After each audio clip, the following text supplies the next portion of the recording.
اس موضوع کے اوپر سیریز بنایا گیا جہاں لوسیفر لاس اینجلس یعنی فرشتوں کے شہر میں زمین پر اترا ہے۔ بعد میں حوا کو بھی عالم ماورا سے آتے ہوئے دکھایا جاتا ہے۔ جب ان سے پوچھا جاتا ہے کہ آپ یہاں میرے پیچھے پیچھے کیا کرنے آئے ہیں، کہتی کہ میرا آدم سے بنتی نہیں بلکہ مجھے تم سے محبت ہے، میں تم سے شادی کرنا چاہتی ہوں۔ ایک ایک کر کے سارے ملائکہ یوریل، میکائیل، جبرائیل سبھی زمین پر اترتے ہیں۔ خدا کی بیوی آتی ہے، سب بنتی کر رہے کہ خدا کے لیے واپس لوٹو۔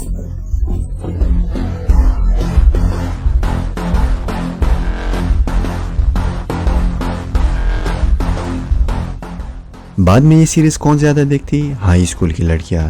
تمام نوجوان لڑکیاں ابلیس کی محبت میں گرفتار تھی۔ ملائکہ کے آنے سے بھی اگر بات نہیں بنتی تو ظاہر ہے خدا کے روبرو اتنی غرور کے ساتھ کوئی کھڑا جو ہے۔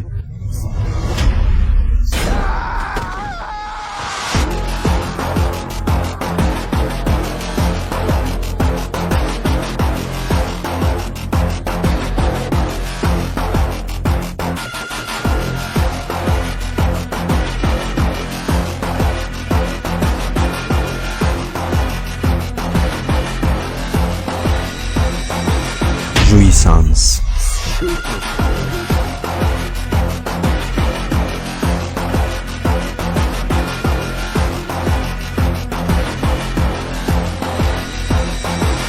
رینیسانس کے حوالے سے کئی ٹویٹس کیے گئے جن میں کہا گیا تھا کہ ایران کی رینیسانس شروع ہو چکی ہے۔ جمہوری اسلامی کے قائدین میں سے کون سا قائد ایسا ہے جو رینیسانس کے بارے میں گفتگو کر سکے؟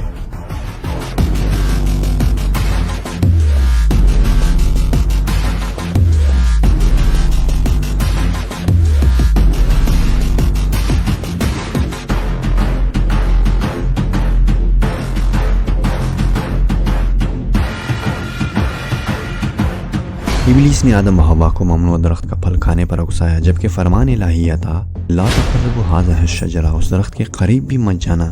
پھر بھی اس کے پاس گئے اور اس کا پھل کھایا۔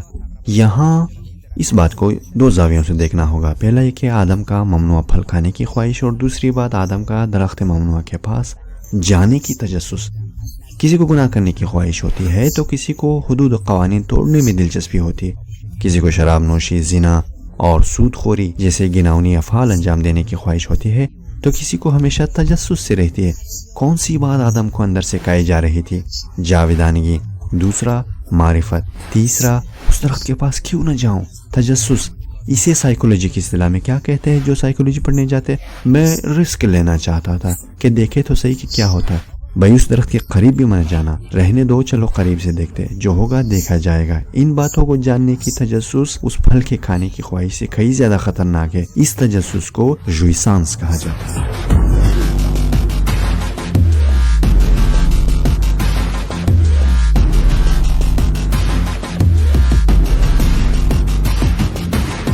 مغرب اور ان کی انٹیلیجنس ایجنسیز ملک کے اندر یعنی ایران میں رینیسانس صورت دینے اور اپنے روشن فکری تسلسل کے بہاؤ کے ساتھ ایران کو قبل از اسلام لے کر ڈبونے کی ایک بہت بڑی کوشش کر رہے ہیں۔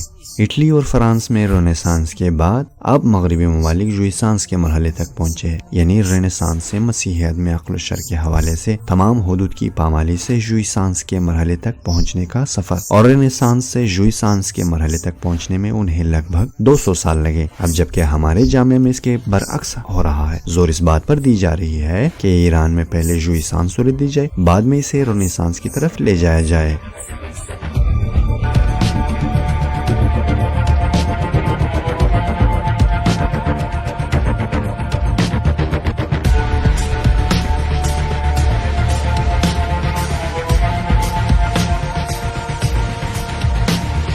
لذت کے حوالے سے طاقت کی نیت کیا ہے؟ اسے کنٹرول کرنا اور اسے دبانا۔ دوسرے مرحلے میں نالج غلطیوں کی نشاندہی کر کے لذت کو دبانا چاہتا ہے۔ اس پورے سائیکل میں مرکزی علامت یہ ہے کہ سیکس پر کھل کر بات چیت ہونی چاہیے۔ مشیل فوکو کی دی ہسٹری آف سیکشوالٹی میں جاننے سے اصل مراد کیا ہے؟ ہمیں سیکس کے متعلق سب کچھ جاننا چاہے، اپنے بدن اور لذت کے متعلق، لیکن مشرقی باشندے اسے خفیہ رکھتے، اس بارے میں بات نہیں کرتے، اور یہ خاموشی ان کے جنسی خواہشات اور جنسی ملاپ کی پوشیدگی کا سبب بنی ہے۔ ہم مغربی لوگ پوشیدہ جنسی روابط کے مرحلے سے گزر کر آزادانہ جنسی روابط کے مرحلے تک پہنچے ہیں، لہذا سیکس اور آزادانہ جنسی میل ملاپ پر کھل کر بات چیت ہونی چاہیے، جس کا افتتاحیہ بے حجابی کی صورت میں سامنے آیا۔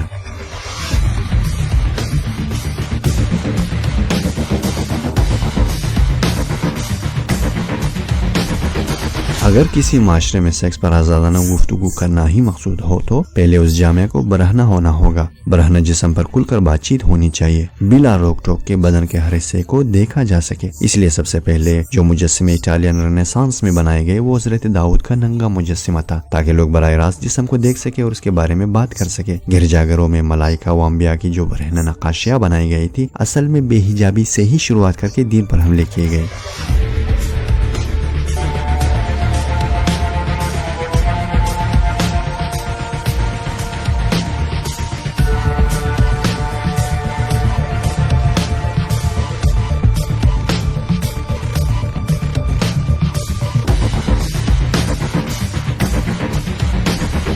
مشیل فوکو کی پاور، نالج اور پلیجر کی تسلیس میں جاننے سے مراد یہ ہے کہ بس جاننا چاہتے ہیں جسم اور آزادانہ جنسی روابط کے متعلق کیا جاننا چاہتے ہیں اور اس کے لیے کن کن چیزوں کی نفی کرنا ہوگا. شر کی نفی، شر یعنی خبردار یہ کام نہ کرنا. عقل کی نفی، عقل یعنی یہ کام نامعقول ہے.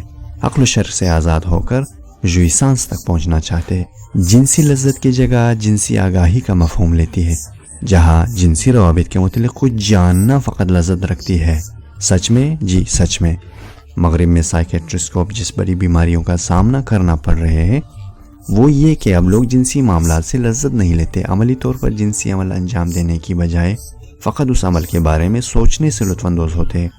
زیادہ فحش فلمیں دیکھ کر خود کو بہلاتے ہیں. یعنی 40-50 سالوں میں وہ یہ سمجھ جائیں گے کہ قرآن میں تبرج کی آیت سے کیا مراد ہے. یہ بات سمجھ جائیں گے کہ ستر زینت کتنی حکیمانہ بات ہے اور جلد ہی جان جائیں گے کہ مرد مومن، مومنہ عورتیں اپنی نظریں بچائے رکھے اور حفظ فرج کرے کہ خدا ہر اس بات سے آگاہ ہے جو تم سوچتے ہو. ان اللہ خبیر بما یصنعون. یہ جنسی عمل جو تم اپنے ذہن میں کسی اور کے ساتھ انجام دیتے ہو خدا اس زنا ذہنی سے آگاہ ہے. اپنے ہی پاؤں پہ کلہاڑی مار کے بہاڑ میں گئے نا.